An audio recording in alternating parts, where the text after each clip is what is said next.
2022년 가을, 인천의 한적한 주택가. 66세의 정혜준 씨는 40년을 일한 버스회사에서 퇴직금 2억 원을 받았습니다. 평생을 성실하게 살아온 그에게 이 돈은 노후의 전부였죠. 그리고 그 전부를 그는 가장 믿었던 친구에게 맡겼습니다.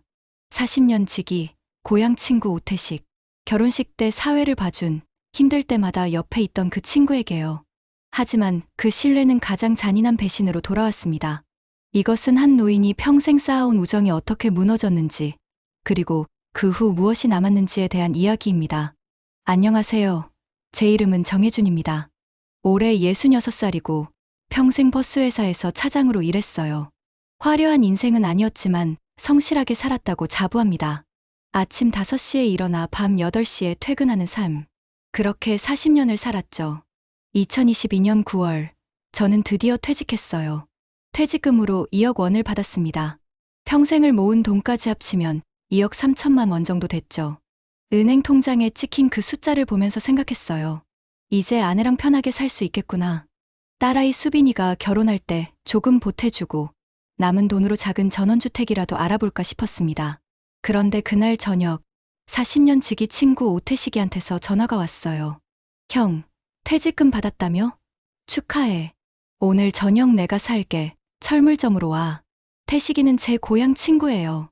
초등학교 때부터 알고 지낸 사이죠. 걔 아버지랑 우리 아버지가 친구였고, 우린 자연스럽게 형제처럼 자랐어요. 제가 서울로 직장 다닐 때도 태식이는 인천에서 철물점을 운영했는데, 주말마다 제가 찾아갔죠. 제 결혼식 때 사회를 봐준 것도 태식이였어요. 철물점에 도착하니까 태식이가 환하게 웃으면서 소주를 따라주더라고요. 형, 평생 고생했어. 이제 좀 쉬어야지.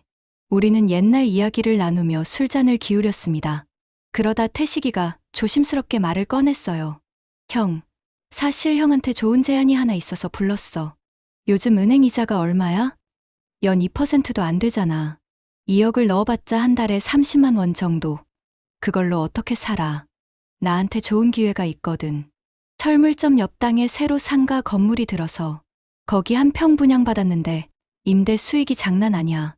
형이 돈 좀 보태주면 같이 투자해서 매달 수익 나눠줄게. 은행 이자보다 훨씬 나아. 저는 조금 망설였어요. 사실 투자 같은 건 평생 안 해봤거든요. 그냥 월급 받아서 저축하고 안전하게 사는 게 제 방식이었죠. 그런데 태식이가 말을 이었어요. 형, 나 믿지? 우리 몇 년 친군데 내가 형 돈 날리게 하겠어? 나도 내 돈 1억 넣었어. 우리 같이 잘 살아보자고. 그 말을 듣고 생각했어요. 그래, 태식이가 나한테 사기칠 리 없지. 얘는 내 동생 같은 친구잖아. 집에 돌아와서 아내한테 이야기했어요. 여보, 태식이가 좋은 투자처가 있대. 우리 퇴직금으로 같이 투자하면 매달 수익 나온다는데 어때? 그런데 아내 소정이가 얼굴을 굳히더라고요. 여보, 그런 거 하지 마세요. 요즘 그런 거 다 사기예요. 평생 모은 돈인데 왜 위험하게 해요? 딸아이 수빈이도 강하게 반대했어요. 아빠, 친구 믿고 투자하면 안 돼요. 요즘 뉴스 안 봐요? 친구 사이에 사기 당하는 거 얼마나 많은데. 그냥 은행에 넣어두세요. 하지만 저는 고집을 부렸습니다.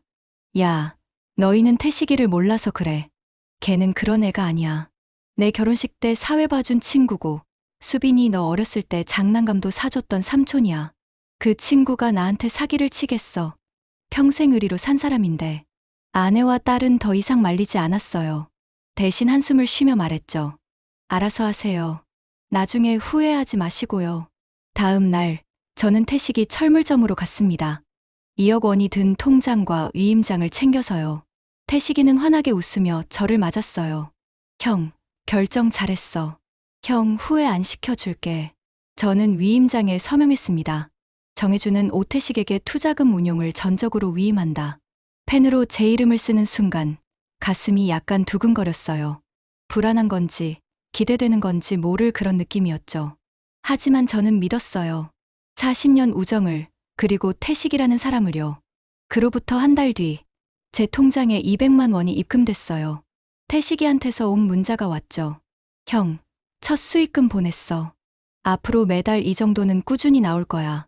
형이 날 믿어줘서 고마워. 저는 너무 기뻤습니다. 은행 이자로는 한 달에 30만 원 정도밖에 안 나오는데 200만 원이라니. 아내한테 자랑했어요. 여보, 태식이가 돈 보냈어. 이것 봐, 200만 원. 내가 뭐라 했어. 태식이 믿을 만한 친구라니까. 아내는 여전히 불안한 표정이었지만 입금된 돈을 보고는 조금 안심하는 것 같았어요. 그래요. 계속 이렇게만 나오면 좋겠네요. 저는 그날 저녁 아내와 외식을 했습니다. 오랜만에 고깃집에 가서 삼겹살을 구워 먹으며 소주 한 잔을 나눴죠. 여보, 우리 이제 좀 편하게 살 수 있겠어. 아내가 미소를 지었어요. 하지만 그 미소 뒤에 어떤 불안이 숨어 있는지 그때는 몰랐습니다.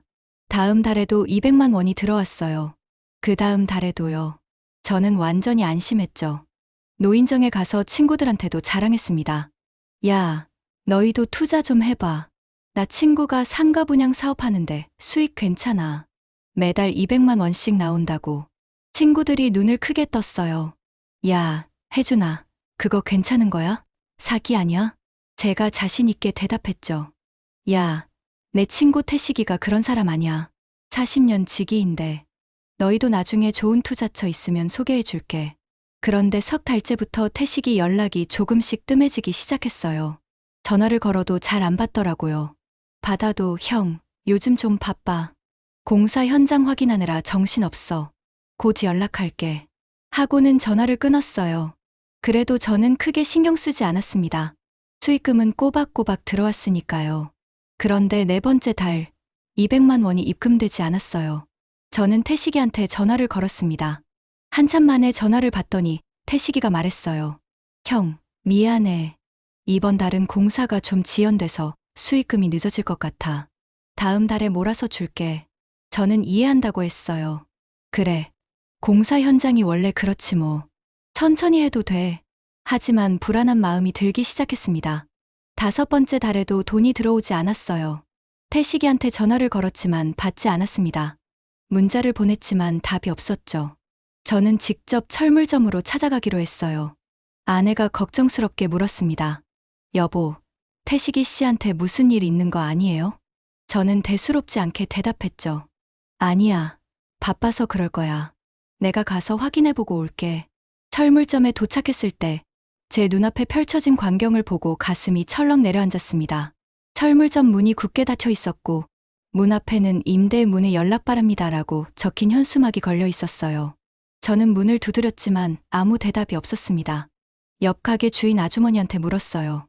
저기요, 여기 철물점 사장님 어디 가셨는지 아세요? 아주머니가 고개를 저으며 말했습니다. 아, 그 사장님요? 한 달 전쯤에 짐 다 빼고 떠났어요. 밤에 몰래 이사 갔는지 다음날 아침에 보니까 텅 비어 있더라고요. 임대료도 밀렸는지 건물주가 화내던데 제 머릿속이 하얘졌어요. 뭐라고요? 한 달 전에 떠났다고요? 아주머니가 안타까운 표정으로 말했습니다. 혹시 돈 빌려주신 거예요? 요즘 그 사장님 돈 빌린 사람들이 여러 찾아왔던데 조심하세요. 저는 그 자리에 멍하니 서 있었습니다. 믿을 수가 없었어요. 태식이가 떠났다고. 그것도 한 달 전에? 그럼 지난달에 저한테 전화했을 때 이미 도망갈 준비를 하고 있었다는 건가? 손이 떨리기 시작했어요. 급하게 은행으로 달려갔습니다. 위임장을 작성할 때 공동명의 통장을 만들었거든요. ATM기에 통장을 넣고 잔액을 확인했습니다. 잔액 0원. 눈앞이 깜깜해졌어요. 2억 원이 모두 사라졌습니다. 평생을 모은 돈이 노후의 전부가 단 하나도 남지 않고 사라진 거예요. 저는 그 자리에 주저앉았습니다. 은행 직원이 다가와 물었죠. 손님, 괜찮으세요? 하지만 저는 대답할 수가 없었어요. 입이 떨어지지 않았습니다.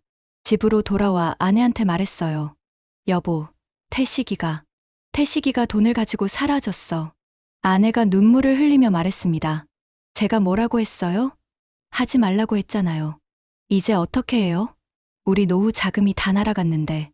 딸아이 수빈이가 퇴근하고 와서 이 소식을 듣고는 분노했어요. 아빠, 이거 완전 사기잖아요. 당장 경찰에 신고해야 돼요.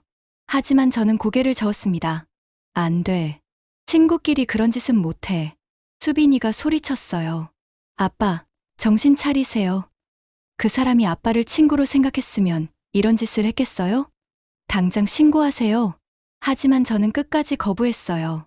제 마음 한편에는 아직도 믿고 싶은 마음이 남아 있었던 겁니다. 태식이한테 무슨 사정이 있겠지. 곧 연락이 올 거야. 하지만 일주일이 지나도 한 달이 지나도 태식이한테서는 아무 연락이 없었습니다. 저는 매일 밤 잠을 이룰 수가 없었어요. 눈을 감으면 태식이 얼굴이 떠올랐습니다. 철물점에서 소주잔을 기울이며 웃던 그 얼굴. 형, 나 믿지? 하던 그 목소리. 40년의 우정이 거짓말이었다는 게 믿어지지 않았어요. 한 달 뒤, 노인정 친구 박상구가 저를 찾아왔습니다. 상구는 전직 공무원 출신이라 세상 돌아가는 일에 밝은 친구였어요. 혜준아, 내 친구 태식이 말인데 내가 좀 알아봤어. 저는 귀가 번쩍 뜨였습니다. 무슨 소리야? 태식이가 어디 있어? 상구가 한숨을 쉬며 말했어요. 태식이가 몇 달 전부터 비톡촉에 시달렸대. 철물점 장사가 안 돼서 대출을 여러 군데서 받았는데 갚을 능력이 없었던 거지. 그래서 내 퇴직금으로 구멍을 메우려고 한 거야. 그리고 그 상가 분양. 애초에 그런 건 없었어. 허위 서류였던 거지. 내가 돈을 맡기고 나서 태식이는 그 돈으로 빚을 갚고 남은 돈으로 도망간 거야. 저는 믿을 수가 없었어요. 그게 무슨 소리야? 태식이가 나한테 그럴 리가 없어. 걔는 정직한 친구야. 상구가 제 어깨를 두드렸습니다. 혜준아, 정신 차려. 돈 앞에서는 40년 우정도 소용없어. 나도 공직 생활하면서 그런 사람들 많이 봤어. 태식이는 처음부터 너 돈을 노린 거야. 그날 밤, 저는 혼자 앉아 생각했어요. 정말로 태식이가 처음부터 저를 속인 걸까? 아니면 상황이 어려워지다 보니 어쩔 수 없이 그런 선택을 한 걸까?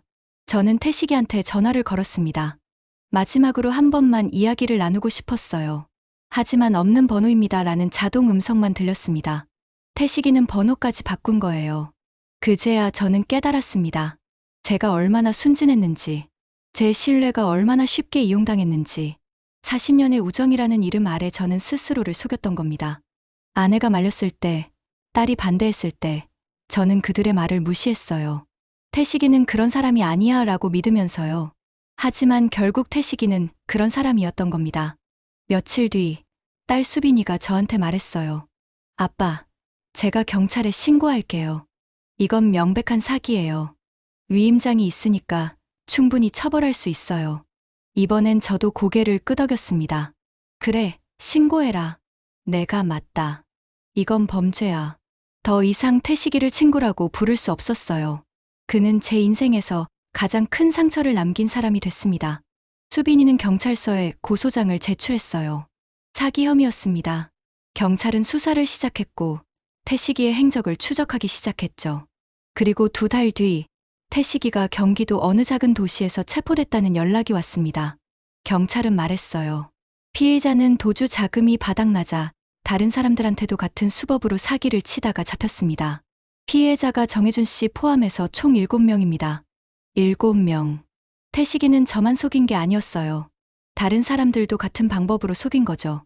저는 분노보다는 허탈함이 밀려왔습니다. 내가 태식이한테 그저 돈줄 중 하나였구나. 40년 우정이 그에게는 아무 의미도 없었던 거예요. 몇 달 후 법정에 출석하라는 통지서가 왔습니다. 태식이의 재판이 열리는 날이었어요. 저는 증인으로 출석해야 했습니다. 법정에 가는 아침, 아내가 제 손을 잡으며 말했어요. 여보, 오늘 힘들겠지만 꼭 가서 하고 싶은 말 다 하고 오세요. 그래야 마음이라도 풀릴 거예요. 법정에 도착했을 때 피고인석에 앉아있는 태식이를 봤습니다. 수척해진 얼굴, 초라한 모습. 하지만 그는 고개를 숙이지 않았어요. 저와 눈이 마주쳤을 때도 표정 하나 변하지 않았습니다. 판사가 말했어요. 증인 정혜준 씨, 피고인과의 관계를 설명해 주시기 바랍니다. 저는 떨리는 목소리로 말했습니다. 저와 피고인은 40년 지기 친구입니다. 아니, 친구였습니다. 초등학교 때부터 함께 자랐고 제 결혼식 때 사회를 봐준 사람이에요. 저는 그 친구를 평생 믿었습니다. 그래서 제 퇴직금 2억 원을 그에게 맡겼죠. 하지만 그는 그 돈을 가지고 사라졌습니다. 그리고 저는 모든 걸 잃었어요. 판사가 태식이한테 물었습니다. 피고인, 증인의 진술에 대해 할 말이 있습니까? 태식이가 천천히 일어났어요. 그리고 저를 쳐다보며 말했습니다. 형, 미안해. 하지만 나도 살려고 그랬어. 철물점이 망하고 빚더미에 앉았을 때 형 말고는 도와줄 사람이 없었어. 형이 돈이 있다는 걸 알았고 그래서 그런 거야. 평생 일만 하다가 가난하게 죽을 순 없잖아. 저는 믿을 수가 없었어요. 지금 이 순간에도 태식이는 자기 합리화를 하고 있었던 겁니다. 제가 소리쳤어요. 너한텐 우정이 장난이었냐? 40년이 뭐였냐? 돈이 그렇게 중요했어? 태식이가 냉소를 지으며 대답했습니다. 형, 우정으로 먹고 살 수 있으면 나도 그렇게 살지. 하지만 세상이 그렇게 호락호락하지 않아. 형은 평생 월급쟁이로 살아서 몰라. 자영업자가 얼마나 힘든지. 저는 더 이상 참을 수가 없었어요. 너한테 도움이 필요했으면 솔직하게 말했어야지. 왜 나를 속였어? 왜 사기를 쳤어? 너는 내 친구가 아니라 내 인생의 가장 큰 상처야.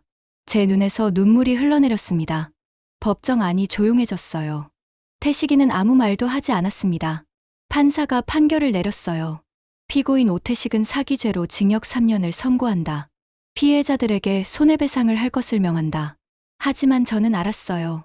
태식이한테 돈이 없다는 걸. 그가 감옥에 간다고 해도 제 돈은 돌아오지 않을 거라는 걸. 법정을 나서는 태식이의 뒷모습을 봤습니다. 수갑을 찬 그 모습이 너무도 낯설었어요. 저와 함께 고향길을 걷던 소년, 제 결혼식에서 웃으며 축하해주던 청년, 그 사람이 맞나 싶었습니다. 40년의 시간이 이렇게 무너지는구나. 그날 저는 법정 밖 벤치에 앉아 한참을 울었습니다. 태식이는 교도소로 수감됐어요. 저는 집으로 돌아왔지만 일상으로 돌아갈 수가 없었습니다. 퇴직금을 잃은 것보다 더 큰 상실감이 저를 짓눌렀어요. 신뢰, 우정, 그리고 제 판단에 대한 믿음까지 모두 무너졌습니다. 며칠 뒤 은행에서 연락이 왔어요. 대출 상환 독촉이었습니다. 저는 집을 담보로 대출을 받아둔 상태였거든요. 퇴직금이 있을 때는 문제 없었지만 이제는 달랐어요. 매달 이자를 내기도 벅찼습니다. 딸 수빈이가 자기 적금을 깨서 도와주겠다고 했지만 저는 거절했어요. 내가 결혼 자금으로 모은 돈인데 어떻게 쓰냐. 아빠가 알아서 할게. 하지만 현실은 냉혹했습니다. 저는 다시 일자리를 구해야 했어요. 66세의 나이에 재취업이라니. 편의점 아르바이트, 경비 일자리, 주차 관리원까지 알아봤지만 쉽지 않았습니다. 나이가 너무 많으시네요 라는 말을 수없이 들었죠. 결국 아파트 경비 일자리를 구했어요. 월급은 200만 원. 퇴직 전 제 월급의 절반도 안 되는 금액이었습니다. 새벽 6시에 출근해서 밤 10시에 퇴근하는 생활이 시작됐어요. 40년 버스회사 생활을 마치고 편하게 쉴 줄 알았는데 다시 노동의 현장으로 돌아온 겁니다. 아파트 주민들은 저를 무시했어요. 경비 아저씨, 택배 좀 올려줘요. 여기 쓰레기 좀 치워주세요. 예전엔 제가 존중받는 직장인이었는데 이젠 투명인간 취급을 받았습니다. 가장 힘든 건 아내의 건강이 나빠진 거였어요. 소정이는 충격으로 혈압이 높아졌고 당뇨까지 생겼습니다. 병원비가 만만치 않았죠. 어느 날 밤 아내가 조용히 말했어요. 여보, 그 돈이 문제가 아니에요. 당신 마음이 부서졌잖아요. 당신이 평생 믿어온 우정이 의리가 거짓이었다는 게 얼마나 고통스러웠겠어요. 저는 고개를 숙였습니다. 미안해, 여보. 내가 고집을 부려서 이렇게 됐어. 당신 말을 들을 걸 그랬어. 아내가 제 손을 잡았어요. 이제 와서 후회해도 소용없어요. 그냥 우리 남은 인생이라도 건강하게 살아요. 돈은 다시 모으면 되지만 건강은 잃으면 끝이에요. 하지만 저는 밤마다 악몽에 시달렸습니다. 꿈속에서 태식이가 나타나 웃으며 말하는 거예요. 형이 멍청해서 그래. 세상이 얼마나 무서운지 몰라서 그렇게 당하는 거야. 꿈에서 깨면 온몸이 땀으로 젖어 있었습니다. 노인정 친구들도 저를 보는 눈빛이 달라졌어요. 동정과 연민이 섞인 시선. 혜준이 불쌍하지. 평생 성실하게 살았는데 말년에 저런 꼴을 당하다니. 저는 그런 시선이 싫었어요. 노인정에 가는 횟수도 줄어들었습니다. 어느 날 상구가 저를 찾아왔어요. 혜준아, 나쁜 소식이 하나 더 있어. 태식이가 교도소에서 다른 죄수들한테 형 이야기를 했대. 자기를 40년 동안 이용만 한 친구라고. 자기가 철물점 할 때 형이 도와준 적이 없다고. 그러면서 자기는 피해자라고 우기고 있대. 저는 기가 막혔어요. 저를 속인 것도 모자라 이제는 저를 가해자로 만들고 있다니. 태식이가 정말 그렇게 말했어? 상구가 고개를 끄덕였습니다. 그래. 교도소 동기가 우연히 내 친구여서 알게 됐어. 태식이는 끝까지 자기 잘못을 인정 안 하는 것 같아. 그날 밤 저는 혼자 앉아 생각했습니다. 태식이한테 저는 뭐였을까? 정말로 40년이 의미 없었을까? 아니면 어느 순간부터 제가 그에게 이용할 수 있는 사람이 된 걸까? 답은 나오지 않았어요. 다만 한 가지는 확실했습니다. 저는 다시는 누군가를 무조건 믿지 않을 거라는 것. 신뢰에는 항상 근거가 필요하다는 것. 우정도 검증이 필요하다는 것. 하지만 동시에 이런 생각도 들었어요. 그렇게 살면 세상이 너무 삭막하지 않을까? 모든 관계에 의심을 품고 산다면 그게 과연 인간다운 삶일까? 저는 혼란스러웠습니다. 태식이는 제게서 돈만 빼앗아 간 게 아니었어요. 사람을 믿는 능력까지 빼앗아 갔습니다. 아내가 병원에서 돌아와 말했어요. 여보, 의사 선생님이 스트레스 줄이래요. 이제 태식이 씨, 생각 그만하세요. 그 사람은 우리 인생에서 지워야 해요. 저는 고개를 끄덕였지만 쉽지 않았어요. 40년의 기억을 어떻게 지웁니까? 함께 웃었던 시간들, 함께 울었던 순간들. 그게 전부 거짓이었다는 걸 어떻게 받아들입니까? 그럼에도 저는 살아야 했습니다. 아내와 딸을 위해서라도요. 매일 아침 경비실로 출근하고 밤늦게 돌아와 라면으로 저녁을 때우는 생활. 그것이 제 새로운 일상이 됐습니다. 평생 성실하게 살았지만 노년에 다시 밑바닥부터 시작하는 제 모습이 참 서글펐어요. 3년이 흘렀습니다. 태식이가 출소한다는 소식을 들었어요. 형기를 다 마치고 나온다는 거였죠. 저는 복잡한 심경이었습니다. 그를 만나야 할까? 아니면 영영 잊어버려야 할까? 그런데 출소 일주일 전 교도소에서 편지 한 통이 왔어요. 태식이한테서였습니다. 저는 한참을 망설이다 편지를 뜯었어요. 형에게 3년 동안 이 편지를 몇 번이나 쓰고 찢었는지 모르겠습니다. 무슨 말로 시작해야 할지, 무슨 말로 끝내야 할지 알 수가 없었어요. 미안하다는 말도, 용서해달라는 말도 이제 와서 너무 가볍게 느껴집니다. 형, 저는 교도소에서 많은 생각을 했어요. 제가 왜 그런 선택을 했는지, 왜 형을 배신했는지. 솔직히 말하면 처음엔 형한테 죄책감이 없었어요. 어차피 형은 연금도 나오고 살만하니까 괜찮겠지라고 생각했습니다. 하지만 시간이 지나면서 깨달았어요. 제가 형한테서 뺏은 건 돈이 아니라 인생이었다는 걸. 형이 평생 쌓아온 신뢰, 사람을 믿는 마음, 40년의 우정. 그 모든 걸 제가 산산조각 냈습니다. 돈은 갚을 수 있어도 그건 갚을 수가 없어요. 형의 마음에 남긴 상처는 평생 아물지 않을 겁니다. 제가 출소하면 형을 찾아가고 싶지만 그럴 자격이 없다는 걸 압니다. 형 얼굴을 볼 면목도 없고요. 다만 이것만은 알아주세요. 저는 형을 이용하려고 40년을 친구로 지낸 게 아닙니다. 진짜 형을 동생처럼 생각했어요. 하지만 절박한 순간에 저는 결국 돈을 선택했고 형을 버렸습니다. 형, 저를 용서하지 않아도 됩니다. 다만 형의 남은 인생이 행복하기를 바랍니다. 제 때문에 사람을 믿는 걸 포기하지 말아주세요. 세상에는 저 같은 인간만 있는 게 아니니까요. 태식, 저는 편지를 읽고 한참을 멍하니 앉아 있었어요. 분노도 슬픔도 아닌 묘한 감정이 들었습니다. 태식이의 사과가 진심인지 아닌지는 중요하지 않았어요. 중요한 건 제가 어떻게 이 상처를 치유하느냐였습니다. 저는 답장을 쓰기 시작했어요. 태식아, 내 편지 잘 받았다. 3년 동안 나도 많은 생각을 했어. 처음엔 너를 죽이고 싶을 만큼 미워했지. 하지만 시간이 지나면서 깨달았어. 미움으로는 내 삶을 회복할 수 없다는 걸. 내가 내 돈을 가져간 것보다 더 아팠던 건 40년의 시간이 거짓이었다는 거야. 내가 너를 친구라고 믿었던 모든 순간들이 의미 없어진 것 같아서 괴로웠어. 하지만 이제는 알아. 그 시간들이 전부 거짓은 아니었다는 걸. 어쩌면 내가 마지막 순간에 잘못된 선택을 한 것뿐이고 그 전까지의 우정은 진짜였을지도 몰라. 나는 내가 내 돈을 갚아주길 바라지 않아. 돈은 이미 포기했어. 다만 내가 진짜로 후회한다면 앞으로 다른 사람한테는 똑같은 짓을 하지 마. 그게 내가 나한테 줄 수 있는 유일한 보상이야. 나는 너를 용서한 게 아니라 내 마음을 놓아준 거야. 그래야 나라도 살 수 있으니까. 내 인생도 남았으니 이제라도 제대로 살아. 우리는 이제 다시 만날 일 없을 거야. 하지만 내가 어디서든 떳떳하게 살기를 바란다. 혜준. 편지를 붙이고 나서 저는 한결 마음이 가벼워졌어요. 용서는 아니었지만 놓아줌이었습니다. 증오를 품고 사는 것도 고통이니까요. 며칠 후 태식이가 출소했다는 소식을 들었어요. 그리고 일주일 뒤 옛 철물점 자리 앞에 작은 봉투가 놓여 있다는 연락을 받았습니다. 건물주가 제게 전화를 한 거였죠. 정혜준 씨 앞으로 뭔가 놓여 있던데 가져가실래요? 저는 그곳으로 갔습니다. 봉투 안에는 작은 철물 망치 하나와 쪽지가 들어 있었어요. 형, 난 결국 그 돈도 못 지켰다. 빚 갚고 나니 아무것도 안 남았어. 근데 형 말이 맞았어. 돈보다 사람이 먼저였어. 너무 늦게 깨달았지만 이 망치는 우리가 처음 철물점 열었을 때 형이 선물해 준 거야. 이것만큼은 버릴 수가 없었어. 형한테 돌려드립니다. 태식. 저는 그 망치를 들고 한참을 서 있었습니다.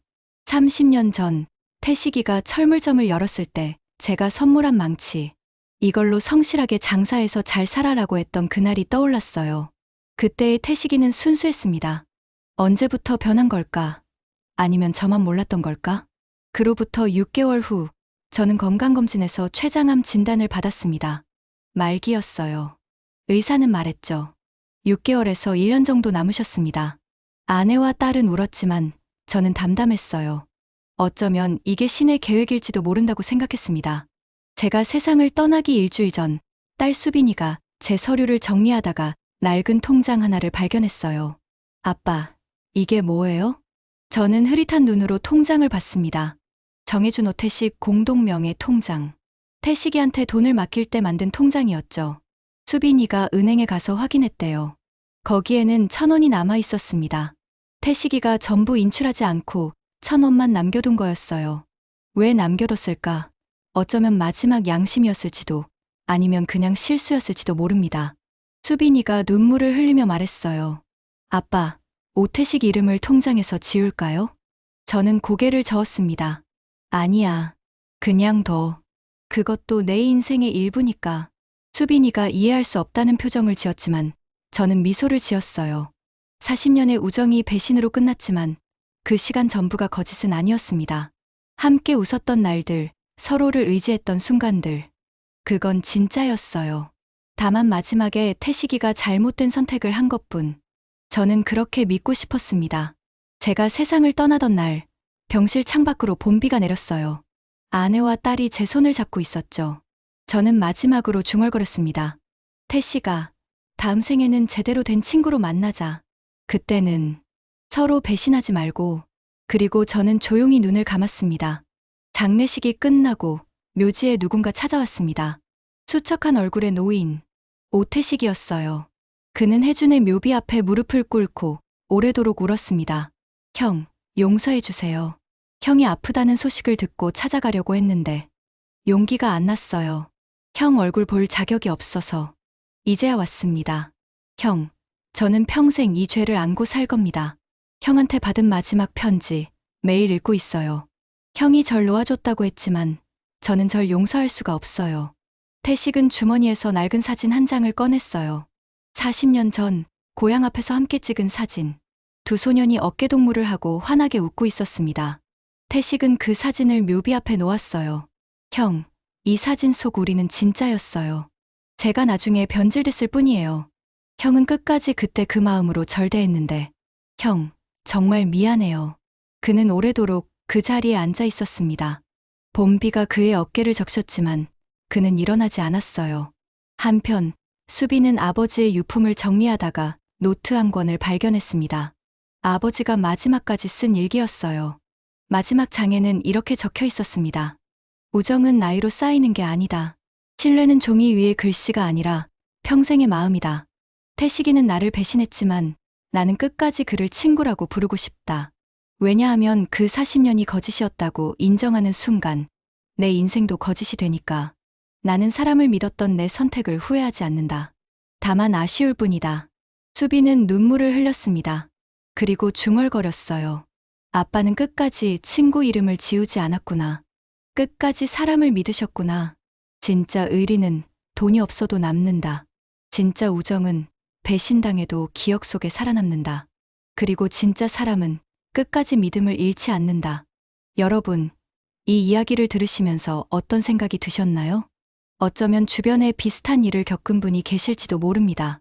신뢰는 쌓는데 평생이 걸리지만 무너지는 건 한순간입니다. 하지만 그렇다고 해서 사람을 믿는 걸 포기해야 할까요? 정혜준 씨는 마지막까지 사람을 믿는 마음을 잃지 않았습니다. 그게 어리석어 보일 수도 있지만 저는 그게 진짜 용기라고 생각합니다. 배신당했어도 증오하지 않고 상처받았어도 다른 사람을 의심하지 않는 것. 그것이야말로 진정한 강함이 아닐까요? 오늘 이야기가 여러분의 마음에 작은 울림이 되었기를 바랍니다. 시청해 주셔서 감사합니다.